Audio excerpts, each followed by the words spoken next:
মটরের ডাল আর ছুটির শাক দিয়ে তোমাদেরকে নতুন ধরনের একটা রেসিপি শেয়ার করব। চলো ঝটপট দেখে নাও আজকে কি বানাই। এখানে দেখো আমি মটর ডাল ধুয়ে পরিষ্কার করে নিয়েছি। আজকে রেসিপিটা পুরোপুরি মটরের ডাল দিয়ে বানাবো। আর এখানে আমি ছুটির শাক খুব ভালো করে বেছে ধুয়ে নিয়েছি। তো এখানে এক বাটি আছে, আরও এক বাটি শাক কিন্তু আমি এর মধ্যে দেব। তো এই মটর ডালটাকে কিন্তু কুকারে সেদ্ধ করে নিতে হবে। তারপরে এই ডালটা একটু সেদ্ধ হতে দেরি হয়, অন্য কোনো ডাল হলে কিন্তু কড়াইয়ে করে নিতাম। মটরের ডালে বেশ 5 থেকে 6টা সিটি লাগবে, কুকারের মধ্যেই সেদ্ধ করে নেব। আর ছুটির পাতাও ভালো করে সেদ্ধ করে নিতে হয় গলিয়ে। দেখো জল দিয়ে দিচ্ছি, জল দিয়ে দিয়েছি। এবার শাকটাকে দিয়ে দেবো। তো ডালের তুলনায় শাক হবে ডবল। তো আমি কিন্তু 2 বাটি শাক এখানে দিচ্ছি।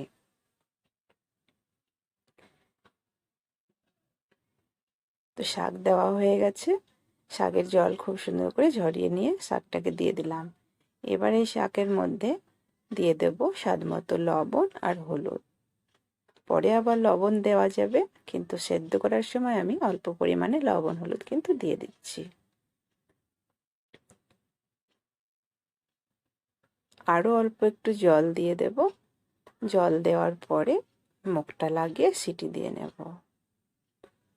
জল দিয়ে দিয়েছি, এবার দেখো মুখটা লাগিয়ে দিচ্ছি। খুব ভালো করে কিন্তু সেদ্ধ করে নিতে হবে। যত ভালো সেদ্ধ হবে এই রান্নাটা তত ভালো লাগবে। নমস্কার, আমি প্রমীলা রান্নাঘরে তোমাদের সকলকে স্বাগত। আশা করি আমার রেসিপি তোমাদের ভালো লাগবে। প্লিজ লাইক শেয়ার করতে ভুলবে না। আর আমার চ্যানেলটাকে প্লিজ সাবস্ক্রাইব করে আমার পাশে।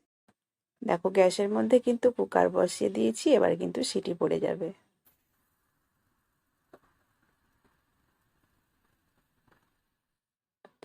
এবার মুখটা খুলে নিচ্ছি। আমি ঠান্ডা করে প্রেসারের মুখটা খুলে নিয়েছি। ডালটা দেখো মনে হচ্ছে দেখে সেদ্ধ কিন্তু খুব একটা হয়নি, মনে হয় বাতাস লাগা ডাল থাকলে কিন্তু সেদ্ধ হতে দেরি হয়।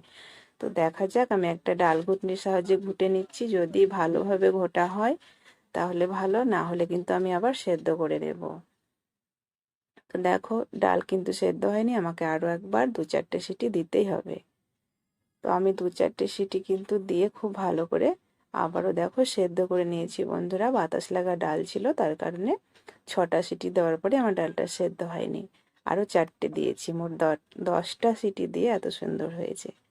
দেখো আমি ডালটা কিভাবে সেদ্ধ করেছি আর কতটা ঘনত্ব তোমরা দেখতেই পাবে। দেখিয়ে দিচ্ছি, এই ডালটা কিন্তু পাতলা হবে না। তো দেখো এরকমই হবে, এই যে ঘন। আর একদম গলিয়ে দিতে হবে, ডাল আর শাক যেন গলে যায় পুরো। চলো এবার তেলে দিয়ে দিই ডালটাকে। তো সর্ষের তেল দিয়ে দিলাম।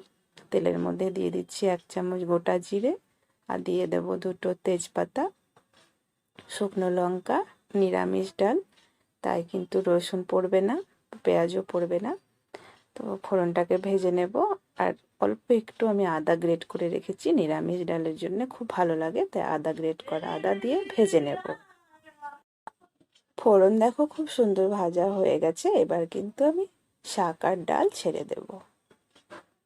তো ঘনত্বটা তোমরা এখন ভালো বুঝতে পারবে কতটা ঘনত্ব রাখতে হয় এই শাক ডালটা। একদমই পাতলা করা যাবে না, খুব ঘনও ভালো লাগবে না, মিডিয়াম ঘনত্বে রাখবে। আর ভীষণ ভালো লাগে। তেলে দিয়ে দিয়েছি, এবার ফুটে অপেক্ষায়। ফুটে গেলে আমাদের শাকটা কিন্তু একদম রেডি হয়ে যাবে। তো আঁচটাকে বাড়িয়ে দিয়েছি, এবার ফুটিয়ে নেব। দেখো ফুটতে শুরু করে দিয়েছে। কয়েক সেকেন্ড ফুটিয়ে নিলেই কিন্তু গ্যাস অফ করে নামিয়ে নেব। তো এভাবেই তোমরা শাক ডাল বানাবে, সজনের পাতা দিয়ে ভীষণ ভালো লাগে। বিশেষ করে মটরের ডাল দিয়ে বানাবে, খুব ভালো লাগে খেতে। আমি কিন্তু গ্যাস অফ করে দিয়েছি। তো পাত্রে নামিয়ে নেব। আশা করি তোমাদের এই সহজ রেসিপিটা ভালো লেগেছে। ভালো লাগলে লাইক শেয়ার করবে, আর এরকম ঘরোয়া রান্না পেতে পাশে থাকা বেল বাটনটি অবশ্যই ক্লিক করে দেবে।